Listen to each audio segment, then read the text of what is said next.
Hello, hello, hello. Welcome. It is Friday. I have to look at the calendar. July 28th, 2023. My name is Chris Lynn, and I am one of the co-hosts.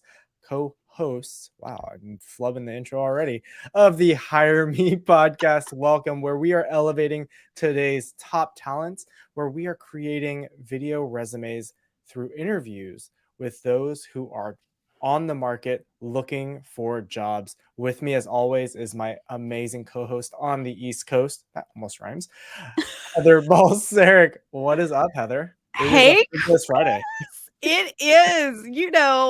This is what happens when we get together on Fridays. That's why I'm so glad we do this on Fridays versus Yes. Mondays. It would be like a mundane Monday, but I like frivolous Fridays. I think that's much more fun. Yeah, Um, for sure. so today, I'm excited because earlier in the week you sent me a message and you were like, "Hey, we don't have a guest this week, so what do we? You have a topic?" And I was like, "No, I mean I got some things, but like nothing specific." And you were like, "How about an ask me anything?" And I was like, "Ah, yes, let's do that because that does typically spawn some ideas for future episodes." So I'm excited for Ask Me Anything or Ask Us Anything, technically. Yeah. Um, so for those of you that are watching, hi. If you will, well, number one, tell us you're here. Say hi. And then if you got a question, like type it in the chat. We want to know what is your question. Um, and then while we wait on that, I thought just a second ago, Chris, like, what can we do like to get this started? Right? Did we have any questions in the bank? But I thought, well, how about I share something new I found this week that might be helpful or Yeah. interesting for everybody that may be watching. So, oh, hi, Amy Lawn. Hi, Sandy. Oh, I love it. What is Welcome, going welcome. on? It is if you missed it, it's ask us anything day. So if you have whatever questions you have, my favorite color, what's going on in the job market, whatever, you know, it's an ask us anything kind of day. we're we're open to interpretation, I suppose. um, but I found a new podcast this week. Um, and it's called it's actually a company, but it's called Happen to Your Career. And I found them through Dave Stahoviak, who does coaching for leaders. He posted where he met the guy that runs Happen to Your Career. They've been friends for a while, and they put up a picture and tagged. And I was like, oh, I don't know this person. Let me go check it out because it's about careers and all of that fun stuff. So super cool podcast where they talk about different. Like the last one that came out this week is how to switch industries without starting over. I was like, that's super relevant for Mm-hmm. for this audience. One before was taking control of your career when it's harming your mental health. Like some really good topics, and they have a network, so they've got a couple other ones. They've got a career change for high performers, and then how to get hired for your strengths. Um, there's a couple more in here. I can't read this. Oh, an audio course to help you figure out what fits you. So it's Love it. here. I'll show the what the artwork looks like, um, so people can see it. It's backwards. Isn't that fun? Um, Oh no, it's coming up good on my end. oh, does it? Okay, Yeah, I was yeah, like, yeah, it's backwards for me. So let me go find. I'll go find the link for it, and I'll drop it in here. But have you discovered anything new this week, Chris, that you want to share? I haven't discovered anything too new from the job market standpoint or resource standpoint. I am very I think it's really interesting though is the trend around the higher around going back into the office though. And that continual struggle that employers are really pushing, and yet it's still just not a desire from most or for most um, employees. And I think one of the big tech companies, one of the FANG companies, announced this week that they are requiring people who relocated out of their hubs that they must relocate back. And I think that that is something, I mean, you and I like, we know that that's just not a great decision. I'm very curious though if that is a hard line stance and if they're going to provide relocation funds for it. My guess is they are not, or it's going to be a very limited budget, but it will be really interesting to see what comes of that. I'm going to have to look up and see which company that is. I think you may be talking Amazon, because I Mm, read something about it this week or last week, and they are offering reloads, okay. and some of what, like, I've heard and read on some different places on the interwebs, so I am not your source of absolute truth. This is all, uh, let me put that out there. This is all just things that I've read from people, Yeah. not necessarily like it came from, Andy Jazzy, like, not like that. So this is just out there on the interwebs of rumors, um, that they are requiring, like, the different places, like the different departments to set up hubs, and people have to move there. And even if they were hired as a remote Hmm. employee, and so that they're requiring them to, like, move. They are offering some relocation, probably not in every instance, but in some probably, Yeah. which is nice, I guess. But at the same time, I don't I don't get it. I just I don't Yeah. understand. Like, I guess from a business perspective, right? They built these big buildings. They need butts and seats. Apple was doing the same thing. Um, they had just built an addition on the Austin campus right when COVID hit. And it was Hmm. like, we got all this building, nobody here. And so Yeah. pandemic ends, got to get butts and seats and make use of that space. Um, so I understand it from that perspective, but also I think that there are other alternatives that could be done than making it such a requirement like that. Yeah. I agree. Well, we've got a question from Sandy. So, Sandy, welcome. And again, if you're just now joining us, this is our Ask Me Anything or Ask Us Anything episode. So, feel free to drop in the chat or comments a question or thought or whatever you might have. And Sandy's question is it common these days to be contacted by recruiters? They ask for your availability to set up an interview and then you never hear back, even after reaching out to them a few times. Is this a regular practice recently? I wouldn't say it's a normal practice. Like it shouldn't be. Um, However, the awful stories around ghosting in the marketplace is there's a reason why they're like we have these stories, and it's because of recruiters who operate in this manner. Um, let me give my insight as far as why this may be happening. Recruiting market, especially third party recruiters who are recruiting on behalf of another company, are getting paid to fill that position.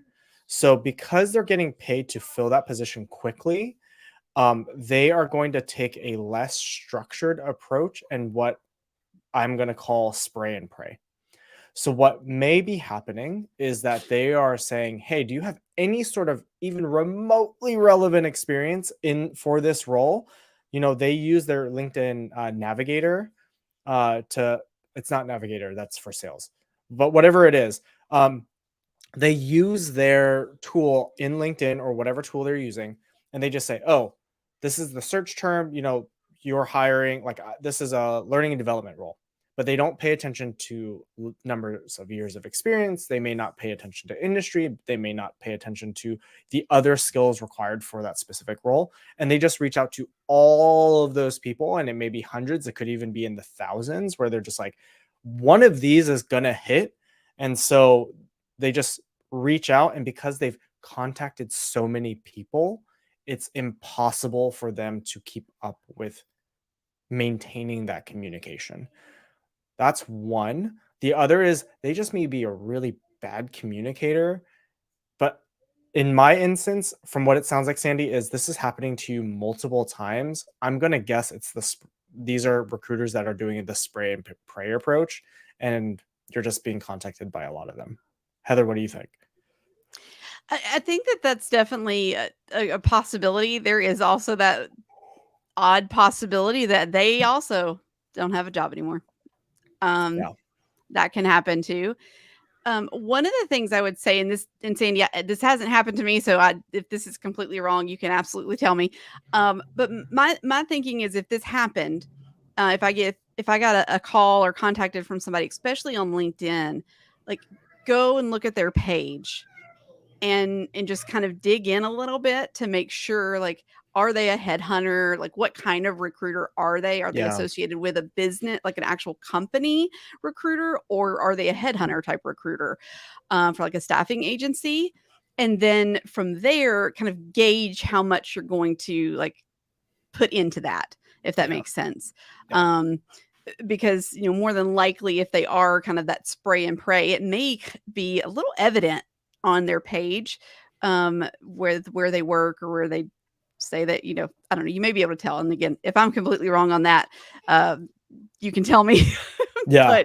But that's kind Yeah. of my thought process there too, is it, maybe doing just a little bit on the front end on our side, as if you were a job seeker, saying, okay, is this person, let me see, is this a real person? Kind of like there's those fake Yeah. jobs out there that people post fake jobs. I mean, there's that kind of Yeah. stuff too. So, I mean, um, the other like more nefarious thing too is with the rise of AI. I don't know about you, Heather. I've been getting a ton of AI like connection requests, and so it's just all these fake accounts, and I'll ignore them, but then I'll go back and just like look at the message and it'll show that the account's been deleted.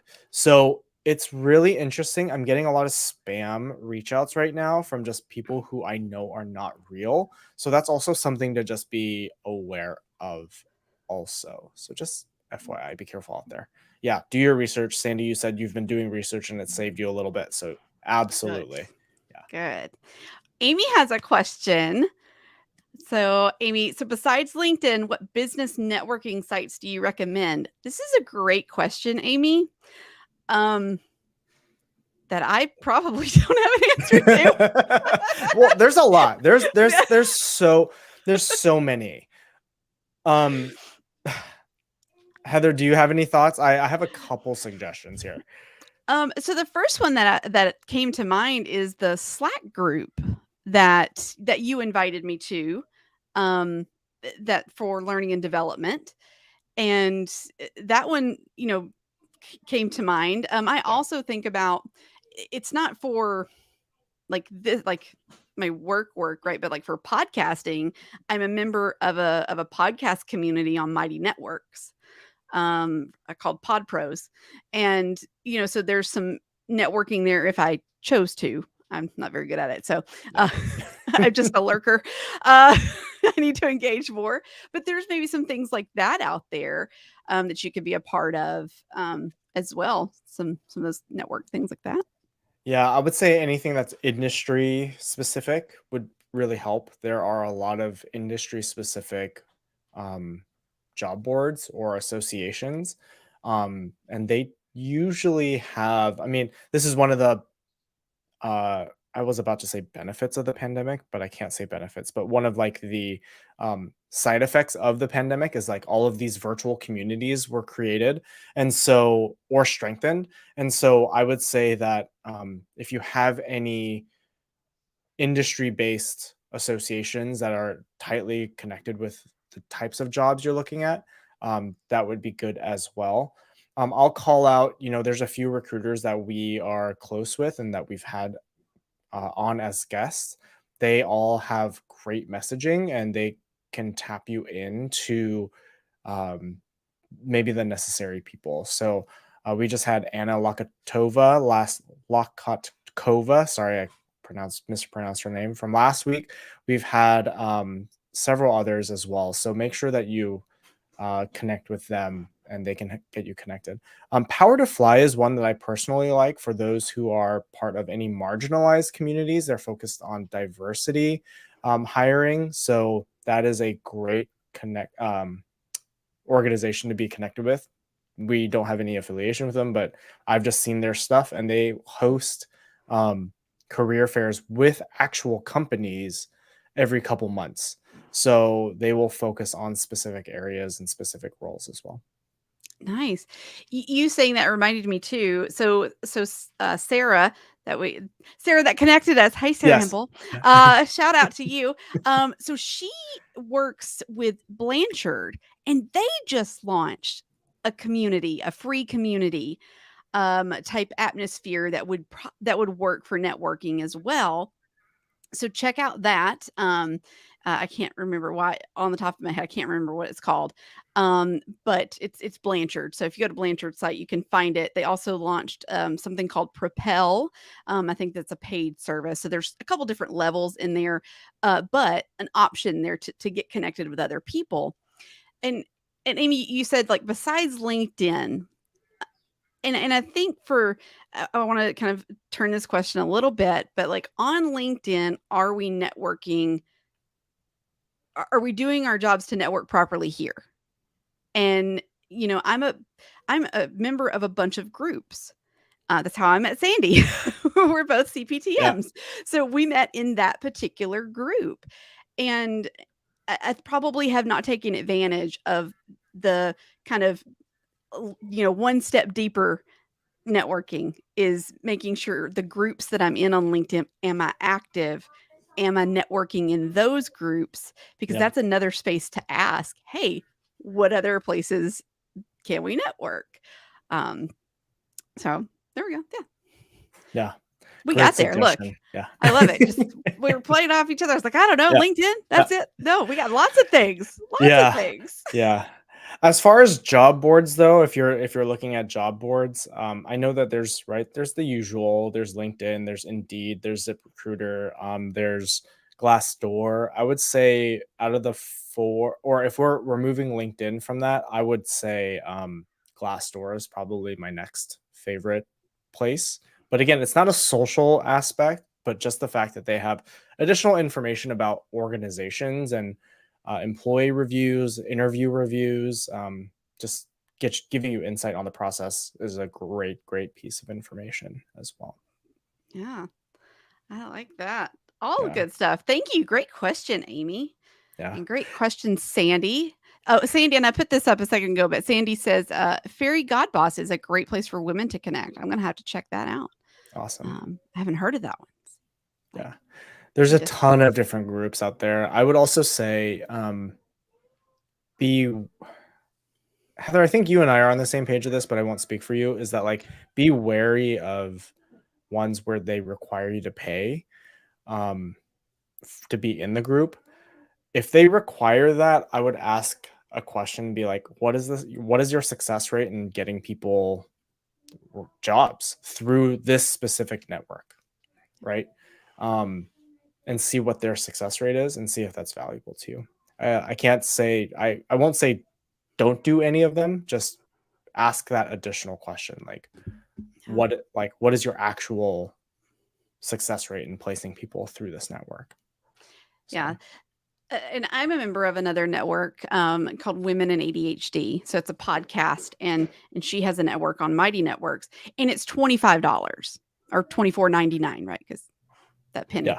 Um, so, but it's lifetime. It's a one-time fee, and you get access to like the archive of all of the things that she's done because she does like not just the podcast, but she'll do like special interviews just for the community, and there's a bunch of like resources and things. So like $25, like okay, one time I can get Yeah. enough out of it to justify that cost, to be able to network with other people in that space. Um, and you were saying something a second ago, Chris, and it just kind of popped in, kind of like spun something in my head about like, you know, paying for things and thinking about like coaches. Um, because this is one of those things I've never had like I've never had a professional coach.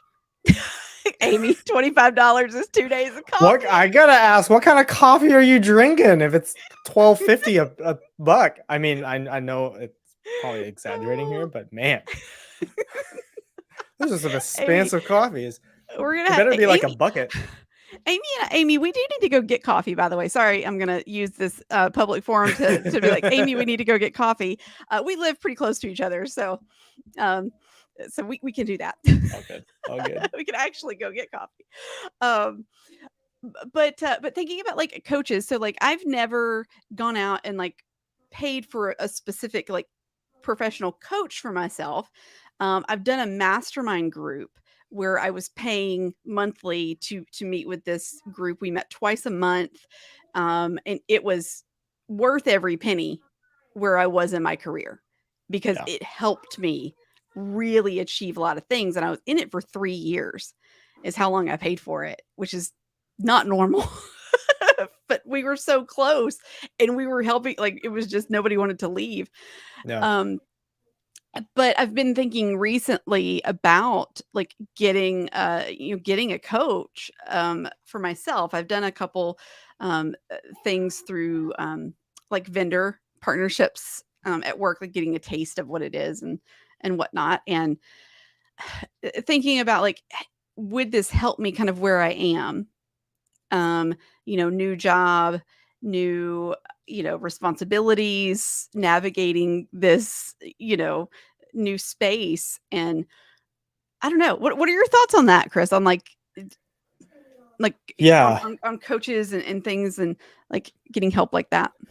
I think it's I mean, coaching is something that I almost always say yes to, right? Given the opportunity. Even if you're in a good spot in your life, or where you're at in your career, having that reflection and that ability to kind of challenge your thinking just helps you grow and helps you propel or helps propel you like beyond what you thought you could have done. So I think coaching in and of itself generally is good. Um, if there's something specific around a coach or around a group or a cohort or a mastermind, yeah, just kind of ask yourself the question like, how will this help me today or in the next, like in the near term, and then make that decision. I was also going to bring up there's one resource. I don't know if we actually I've mentioned this before, Heather, is if there's a lot of people who are suddenly, get thrown into the job market and they haven't really, and because of how tough the job market is right now, they haven't really thought about like their strengths and their values and things like that. And this is something that you and I preach all the time. There's a tool out there, a book called UMAP by Kristen Sherry. Um, and I've interviewed her a long, long time ago on one of my past podcasts, but she is phenomenal. And so there's all these tools out there, right? Like Strengths Finder and Disc and all of these things, but they don't really tell you what you should do next, right? Like they don't give you a roadmap. They just tell you, oh, this is who you are right now in the moment, or maybe who you've been in the recent past. And but UMAP is a collection of a lot of these tools and then how to use those tools and the results from those tools to then find out who you are. Literally, like it's the name UMAP. It's a map of yourself and like where you should go next. So I don't know if I've mentioned that resource before. It's one that I Oh. continually point people to, especially those who are maybe lost or confused or are unsure. And the feedback I get from everyone I've pointed them to that resource has come back and been like, that was awesome. And it's given a lot of Nice. clarity. So it's not just like I've interviewed this person before. It is very effective in its in what it does. So just a thought. You have not mentioned that resource before, so I'm very I need to go look. I want to go look it up. I Yeah, I love will.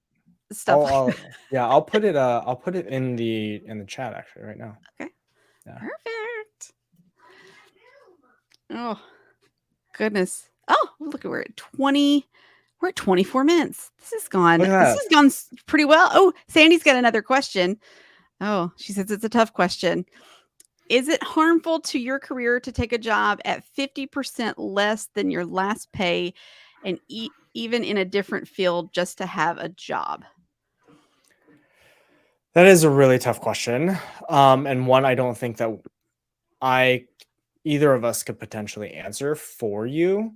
It's up to, your your own goals, what your financial situation is, right? For myself, right, I was job hunting for 6 months. Ready to take, I was kind of taking odds and ends jobs just to pay the bills. Um, so if you have to, if that's what you have to do, that's what you have to do. I mean, I was bartending for a little bit. Remember that, Heather? Like I was I like do. bartending like 3 or 4 nights a week just to like have some cash flow. So, I mean, I'm not a bartender, but I learned about beer really fast. It was a beer bar.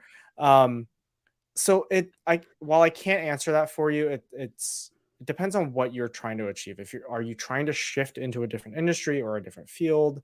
Um, can you financially handle it? Yeah, those are my two things. Heather, what about you? So oddly enough, like you mentioning that um the episode that I mentioned that came from Happen to Your Career this week. Um This is their website if you go there, or you can search it at your favorite. Oh, you hit it and I hit it at the Yeah. same time. You can search your favorite podcast platform. But the How to Switch Industries Without Starting Over, they talk specifically in here, like in the description. I haven't finished the episode, so but it says learn how to switch industries without starting in an entry level position, taking a pay cut, or going back to school, no matter how long you've been in your current industry. And so they talk about 4 steps that you can take if you're going to do that. Um, I think as far as is it harmful to your career? I don't know, but I think it's harmful to your pocketbook Yeah. more than anything. Yeah. Because if you think about even changing industries, you've got a ton of knowledge wherever you've been. If you're a leader somewhere, you can be a leader somewhere else in a different industry. You just have to learn its skills versus, you know, uh, behavior. You can learn a skill. You can also learn a behavior, but you know what I mean, like tactical skills. Hopefully y'all are following me there. Um, but when you take a job, you have to consider, right, that money, that's where you start. And so when it comes raise time and you get a 3% raise, it's 3% of that number. And then 3% or like whatever it is, you're not setting yourself up for success. No. Um, are there going to be times where maybe you were just paid abnormally high um, for where you are? And so, but also do what's best for your family. Yeah. Like Yeah. I have a friend that was going to go be a teacher and it was almost a 50% cut. Um, and they were going to be able to do it as a family because of her husband's income, if she had made that decision to go. So, Yeah.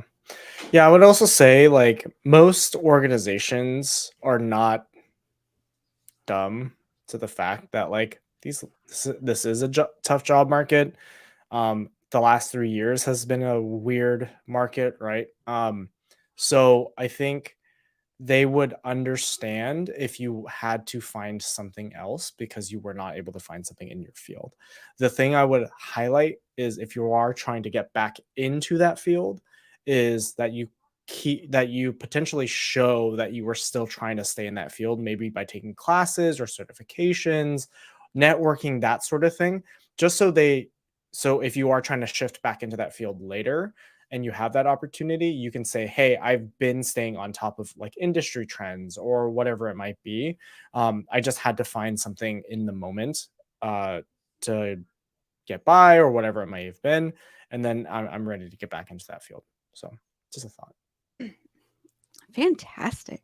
Oh my Oh, gosh, look at that! We're at time. Oh my gosh. man. Yeah, Amy, Sandy, thank you for the amazing questions today. Fantastic. yeah. Loved them.